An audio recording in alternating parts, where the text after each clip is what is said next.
Hey guys, Christy here with Little Roots Ranch, and I don't know if you can see me. This sun is so bright. I've got a big window over there, but anyways, Christy here with Little Roots Ranch, and today I wanted to show you how I start my onions. So I've got my little setup right here, and now I did overwinter onions, but these are for my non-overwintering. I'm seeing what the difference is between the overwintering and non-overwintering, so I'm starting some.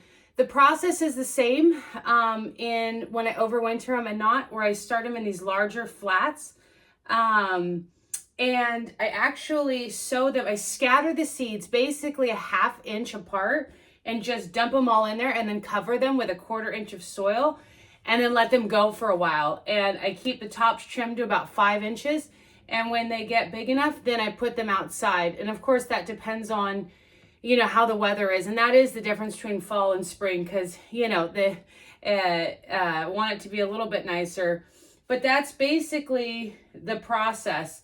And so there's different ways to do onions. I've done them in soil blocks where I like put a few seeds in each block, or 1 seed per block. I've put them where I do large flats, which is what I do for my overwintering ones. And so a bunch, but I'm not showing as many. But yeah, so it's real easy. Basically, as mentioned, you just put the seeds, or sorry, put the soil, whatever container you're using. If you're just sowing like 10 onions for like home gardening, you could easily use like a little 3-inch container or something like that, and just put some soil in there and you sprinkle your seeds in.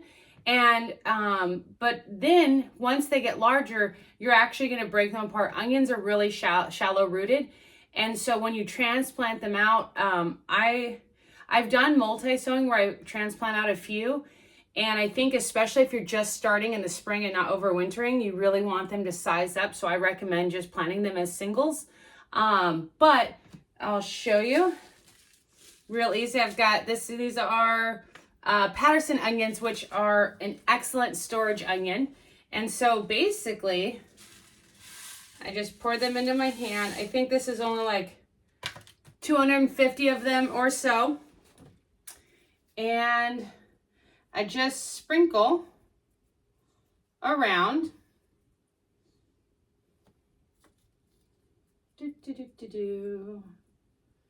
You don't have to be too worried about it, because like I said, these will be separated later on. And that looks pretty good. I just kind of work this soil a little bit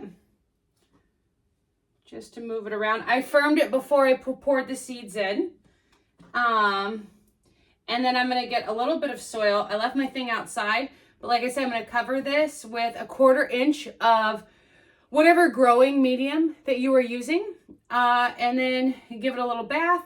Keep it nice and warm, and you'll have sprouts soon. One thing I love, you notice if you've grown onions, but the black seeds that are on the onions, when they start to pop up, they're all on the edge. And it's so cute because you'll have this like mat of green with the little tiny black seeds at the top, and they're really cute. Some people say you should absolutely never flick them off. Some people say you should. I generally can't help myself. And also, with all of my seedlings that I have under lights, I always make sure and rub them. Obviously, there's nothing here right now, but when they do grow up, because there's no wind in the house, and so in order to create stronger seedlings, I have to create it by petting them. But anyway, so I'm gonna go get some more of my soil stuff, and I'll be right back. Okay, so I grabbed some more of the potting soil, growing medium, whatever. And so I'm just gonna put some in here and cover it with about 1/4 inch. You can also do this outside in like if you have I've got a couple like wooden, like raised bed type things, but it's more like an old box, an old wooden box. And you can do the same thing. Obviously this is more for in the, when you're overwintering, which is about the middle end of summer. But so then I've got about 1/4 inch down. I'm gonna go ahead and give that a light pat. I love growing onions, especially so many of them come in. Now again, to remember, you wouldn't do this for long-term planting. This is just to get them started, save space, and have them grow together. I will be separating them out in, I don't know, approximately 8-ish weeks. And yeah, so I'm gonna go get these guys some water, and then I can't wait for them to start popping up. I did Patterson, which are storage onions, Walla Walla sweet onions. Obviously we know Walla Walla, Washington. But those are a fresh eating onion. The storage onions, of course, are storage. I've got Desert Sunrise, which I'm trying that. I've typically grown the, what is it? I always call them red torpedo, but I've heard them Tropea red or red onion of Tropea. But I'm trying the Desert Sunrise. It was highly recommended, but I love the red torpedo. So we'll see how that goes. And then also I've got some Leeks, 2 different kinds, and then Chives. And so I don't know if you can see, this is kind of my, there we go.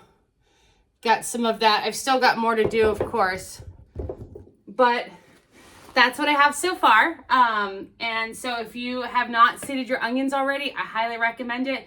There are many ways, just because this is the way that I have done it. There are many different ways to seed onions, including individually or whatnot. It's less work up front, but of course more work later on to pull them apart, as opposed to if you did like seed trays or soil blocks or whatever, and you put them in there and then you just go ahead and plop that in. So there's always pros and cons for any setup, but this is how I do mine, or more specifically how I'm doing mine this year. Though I've done it like this. Did it my very first year, and then I tried the soil blocks, but I actually prefer this. I like being able to choose my healthiest ones and stuff like that. And so, yeah, happy onion seed starting, or allium, or whatever. Thank you.